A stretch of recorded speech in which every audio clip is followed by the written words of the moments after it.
popular.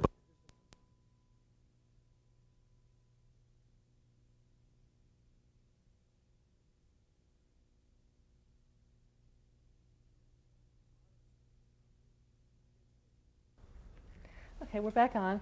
How did Bye Bye Birdie? How did that help your career in terms of its success? It started it. Yeah.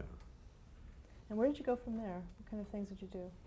Well, I was a magazine editor at the time, and 3 months after Birdie had opened and was a hit, I finally realized that I didn't have to be a magazine editor anymore. We had to push him. You know, he was in a 90% tax bracket at this point. And So- I said, Lee, why are you working still? I enjoyed it, but I finally went into my editor, my boss, and I said, I'm going to have to quit. And he said, what took you so long to get in here? How were you able to do both jobs? Well, I shared my office at the magazine with another article editor who was a novelist. And he and I would get there at 7 in the morning. He would work on his novel. I'd work on lyrics for Birdie. And at 9 o'clock, he'd put his novel in the bottom drawer. I'd put my lyrics away, and we'd go back to our day job. And the big boss would come in at like 8 o'clock and see these two young editors working so hard in there. It's funny. That's how you do it. You do it in your spare time. And so, what was your next big success after that? Our next show was called All American, which Joshua Logan, the premier director of America, directed. And it was written with Mel Brooks, which I think was his first show, wasn't it? No, he had done that. Oh, Archie and Archie Mehitabel. Mehitabel first. Yeah. And That was quite an experience working with Mel. In what way? Well, he's the only funny man I know of who's funny all the time. all the time. He's just a joy to work with and lots of laughs. He's like a boxer who can't Yeah, stop yeah. sparring, Can't even stop. when he's eating. Whatever. It's joking. And that was a good experience in terms of Oh, it your was creatively? wonderful. I thought it was wonderful. Logan was great to work with. He's a great man. Yeah, Logan is a terribly, terribly sweet man. He was very supportive of me getting married at the time, which I did. And he said, you got to marry this young woman. But he was also in a very crucial period mentally.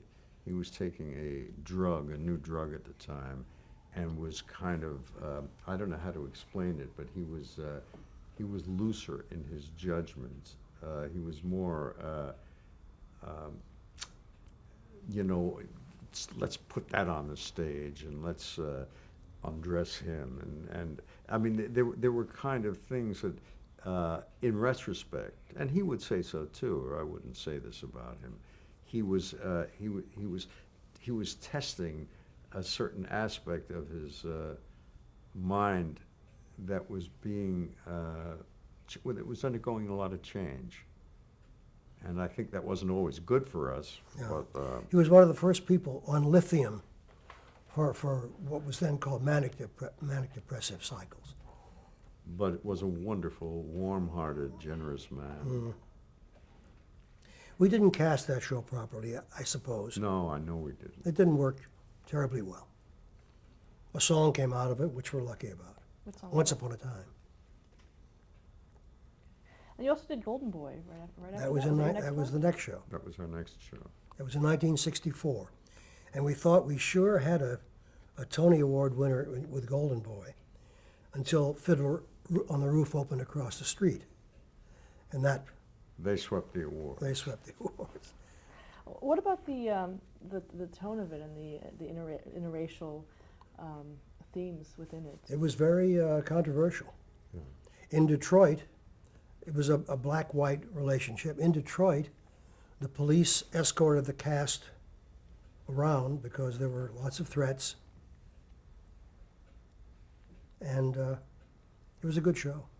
Did you feel threatened as well for being associated with it? No, I didn't. Oh, when we were in Philadelphia, Yeah. we had a bodyguard. Yeah, a little bit. Mhm. And Sammy always traveled with the bodyguards, and we were always in his entourage. So yeah, I think without that protection, and if people thought You're that right. we were the authors of that show, I think they would have hit on us. I think that was the impression in a opening night performance in Detroit.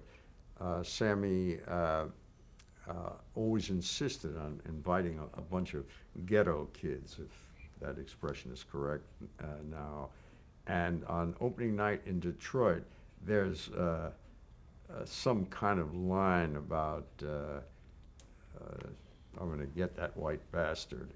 I think that was the line, but irregard. And all these kids up in the balcony of the theater in Detroit started throwing things. Yeah, and scream. And I got out of there so quickly. I ran out of the theater. I said, I don't want to be caught in a riot or anything. So it was very much in the air. And in Sammy was Sammy Davis. You didn't What? mention Sammy was Sammy Davis. You didn't mention Davis. What did I say? Sammy. Sammy Davis. Yeah. No, it was yeah, no, it was a scary atmosphere.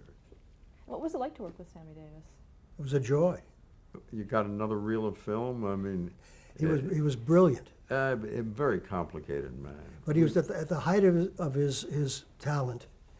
He was an immensely talented man. Oh, nobody liked him in terms of talent, but his views about music and mine were not the same, and nor were they the same as the original director. We had a brilliant director from England, but a wonderful man, a man who had conceived Oliver, among other things, a favorite show of mine. And in one or two scenes, he would have Sammy all the way upstage, in the back of the stage, singing a song, The Lonely Black Man. But Sammy wanted to be in front always. He wanted to be in what we call one, and they never got along, and that was a real basis for it. So he had this man fired. We brought in many other directors, finally Arthur Penn, and it became a very mixed up creative effort. You said that musically Sammy Davis and you didn't necessarily have Yeah, the same. it was basically on this matter. He was among other things a nightclub man, and when there was a note that went Sammy would go yeah. Yeah, that's no imitation. But he was Sammy. brilliant. He was brilliant, but I, had worked very hard on those notes, and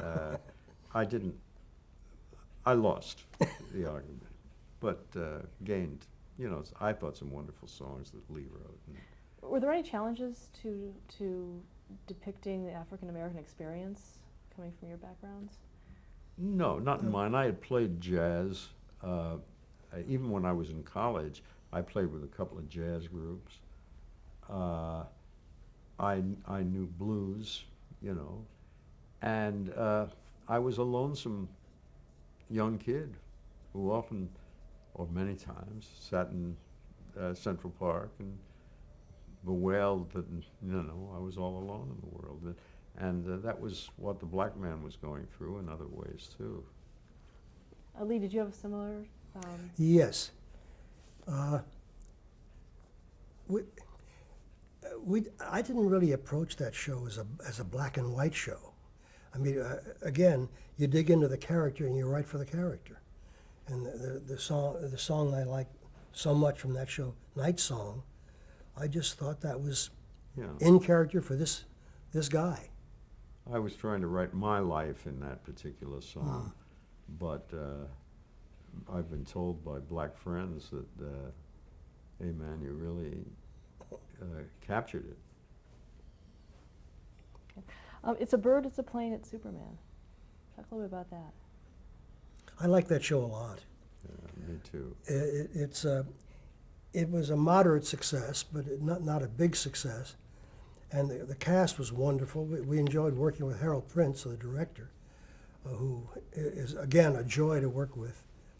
And it was a fun show. Yeah, it was joyful. It's the only show I think we ever wrote that it was about a year from conception to a rehearsal. Birdie, which was, I think it was 6 or 7 years from when we were first asked to do it to getting, Not This quite one- that long. yeah. But since Hal produced this, 1 year we started it, he loved it. We love the guy. We still, one of them, David Newman, has passed on. They're so brilliant, this guy. And he and Bob Benton and Lee and I got along so well. I mean, lunches and it's nothing interesting to talk about, but we had a good time from beginning to end. And I still think it's a wonderful show. In casting that show, Hal said, how are we going to find an actor who can be Superman? We need a tall, handsome, dark-haired guy who can sing. And the first guy to audition was Bob Holliday, who was tall, Yeah. handsome, could sing, and was a perfect Superman. Yeah. A lucky Yeah. break. The only problem, it wasn't a problem, it was kind of amusing, was that when the show began, it was a moderate success, and we had a lot of kids waiting at the stage door all the time. He started to believe he was Superman and would come out In costume in costume, and sign autographs. sign autographs, Superman. and hiya kids, you know, yes, no, I don't, I'm playing an actor playing Superman, but, you know, between us, I really am. And he was wonderful. He was funny. What elements do you think make for the best Broadway musical, in your opinion? Everybody writing the same show. Yeah, It's sometimes people get together to write a show, and somewhere along the line they are going in different directions. yeah, they start out a little bit like this, and then suddenly they're like that. You know, I've been asked that question before, and since you're married, Lee and I are both married, not to each other, but it's the same thing in collaboration. And what makes a successful marriage? The other guy has to be right. My wife is right, you know. Half the time. Yeah, no, my wife's right 95% of the time. I may think otherwise, but that's the way I try to reach her and support her. And Lee does the same for me. He tries to encourage the best work he can. He's always very positive. I try to do the same thing with him. You have to be very supportive and, of course, talented. But a collaboration is very, very tricky because you have to learn early on that when your partner criticizes a piece of work, he's criticizing that work and not you. He's not impugning your talent. And some people have an ego problem with that Yeah. and are not good collaborators. Did you guys have a shorthand for how you work? For how you Oh, you eventually work out, sure. Yeah. What was the first thing you wrote for television?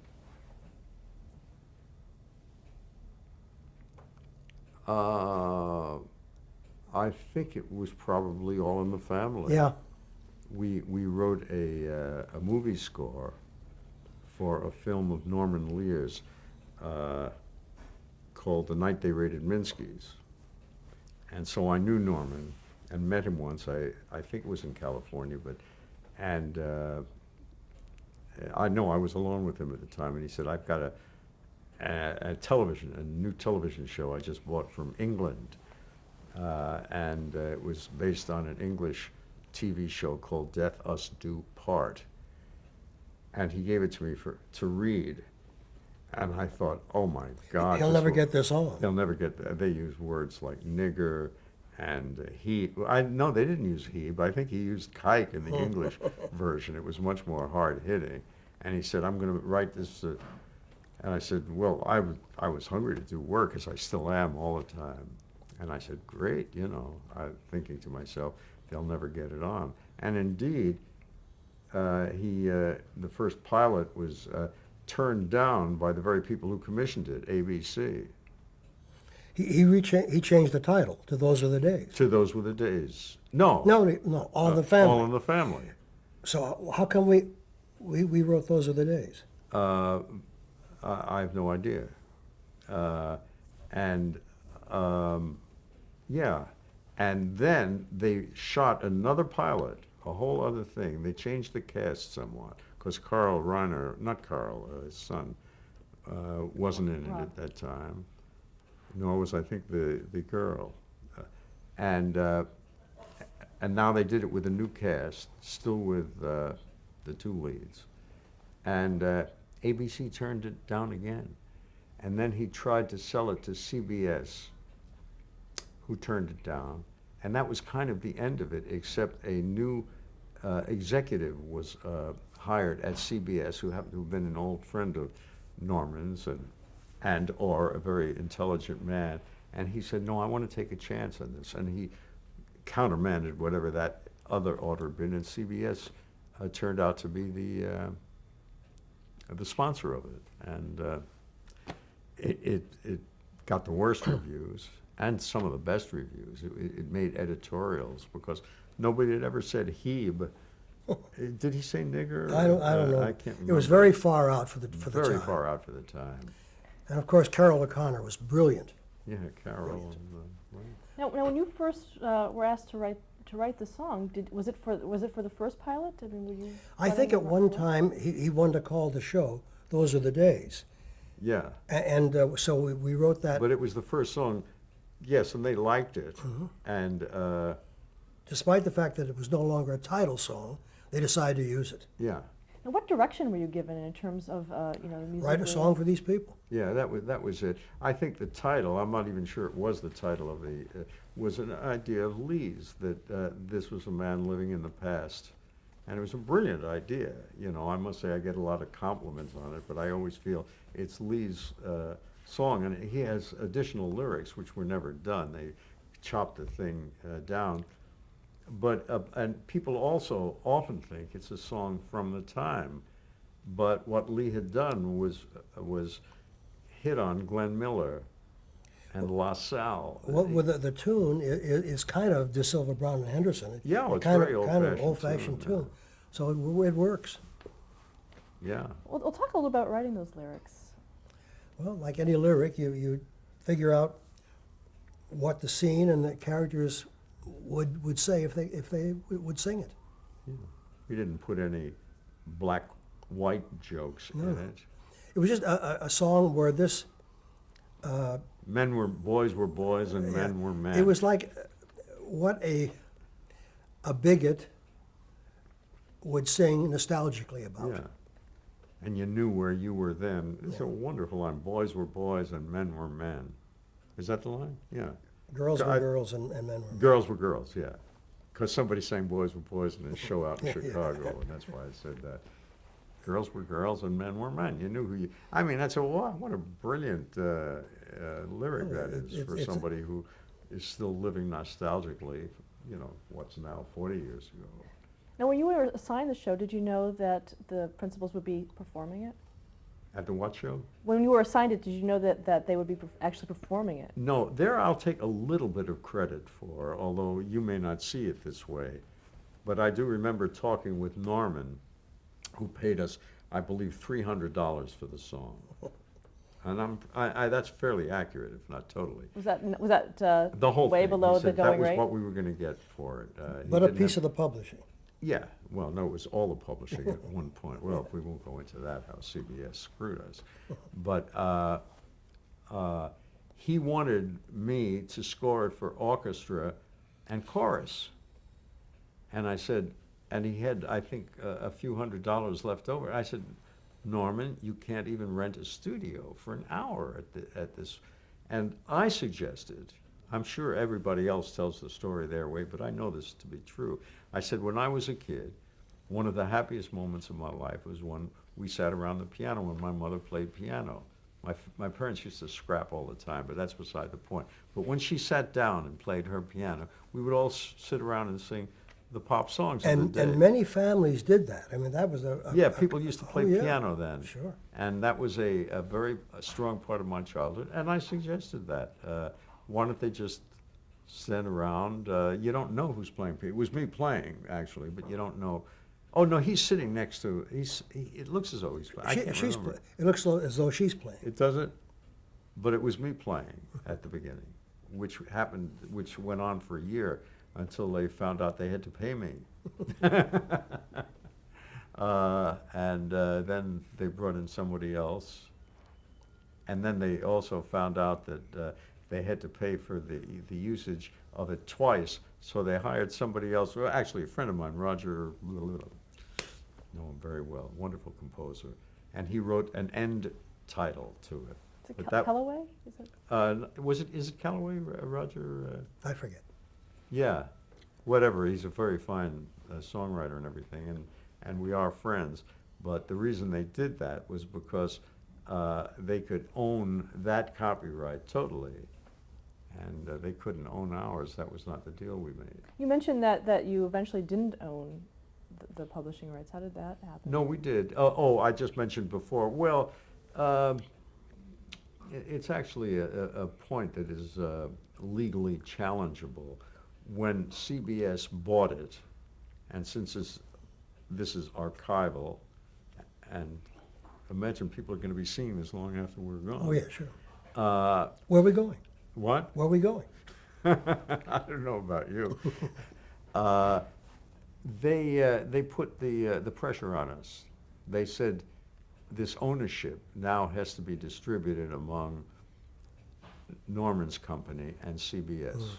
Your memory's better than mine. I'd Oh, forgotten I that. remember it well because it's quite illegal to do that. And we acceded to it. It was, that was it. So it's co-owned. In terms of going back to the actual performance of the song, who designated which character would sing which part? I have no idea. Well, no, I think your first lyric, I don't know whether it was designated, but your first saying, boy, the tune's Glenn Miller played, Well, sounds like that's a Archie. guy. That's Archie. That's Archie.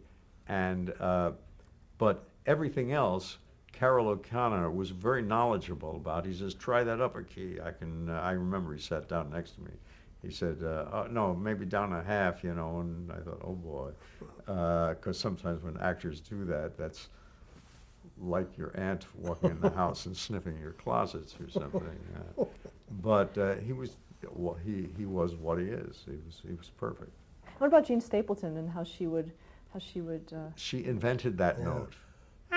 She was wonderful. Yeah, she was wonderful and is a very nice In, woman. in many ways, she made that show work because she played against what Archie did in a very fascinating way. How she disapproved of him and loved him at the same time. She's a good actress.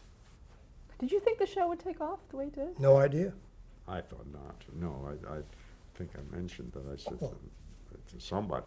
It was a Norman. Very far out for the time. Even when we read the first script, it sounded funny for guys to say this colored person with disdain, and nobody was saying it. Everybody was feeling it, and having marry black people on who say hey whitey and things.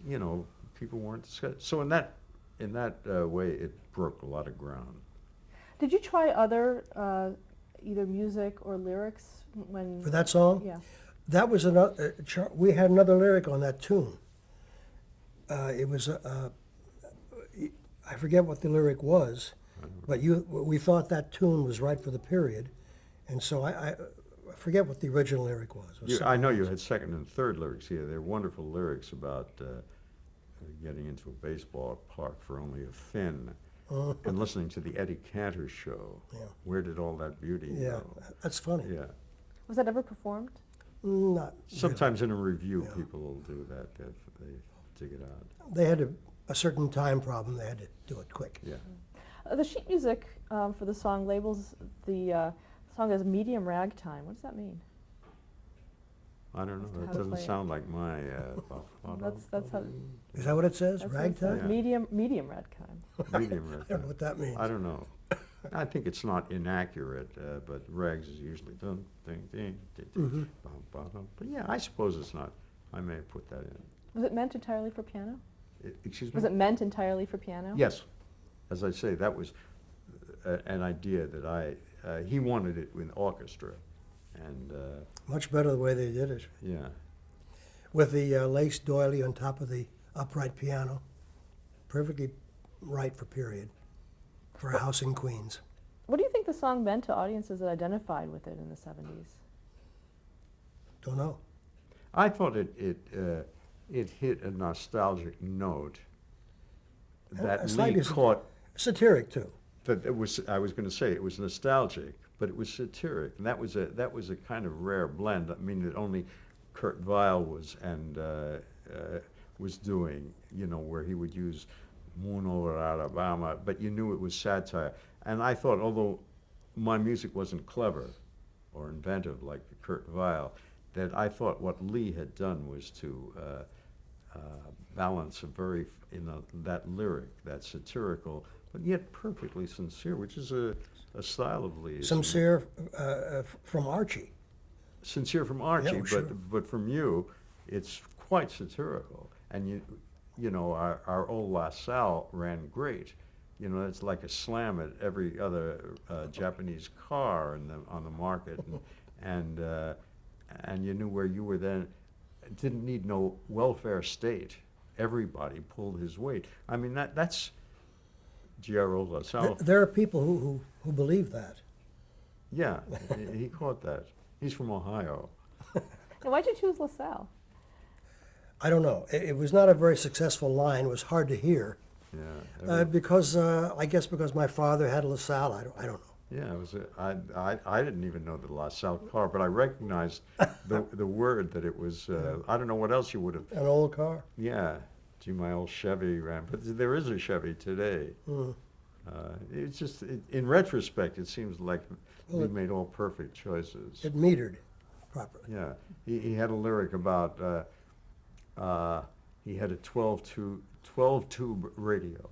Now nobody ever talks about that anymore. But he Archie sang, "I had a 12 tube radio. Loved the Eddie Cantor show."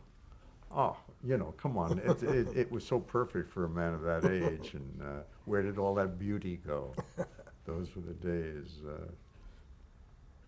you think the song helped soften the Archie character a bit? Yeah, I Sure. do. I think so. Was that kind of intentional in a sense, or? Yeah, I suppose. Yeah, If you would have said, "Here's the assignment, soften him," maybe we would have tried too hard. But what it was, Lee, just in his invention, came out with a guy who was sincere in his prejudices. in his prejudices and didn't quite say, you know, and he said everybody pulled their weight. Well, he didn't say, you know, white people knew. So he didn't go, I suppose if it had been written today, one would be tempted because one has the license to say whitey but Lee, being the man he is, I think just cut it right in the middle. Talk about when you actually presented the show presented the song the first time to Lear. I forget. I forget that one. I forget. Was it the first one we wrote? Seems to me I we think had it written is. it. Okay. I forget. I know When you- Norman became a friend of ours, and I forget more than I used to. As one gets older, one forgets. Talk a little about Norman Lear. What did he bring? about what? About Norman Lear. Talk a little about him, working with him. Norman Lear is one of the nicest men we've ever worked with, and his attention to and gifts to the world in terms of American values are absolutely sincere. He's a good father. He's a man I admire very much, who doesn't forget his old friends. He cares deeply. Yeah, he's a very, very nice man. Is there anyone else that you work closely with in that organization for that show? No? Did you deal No. with Bud Yorkin or? Oh, Bud, yeah.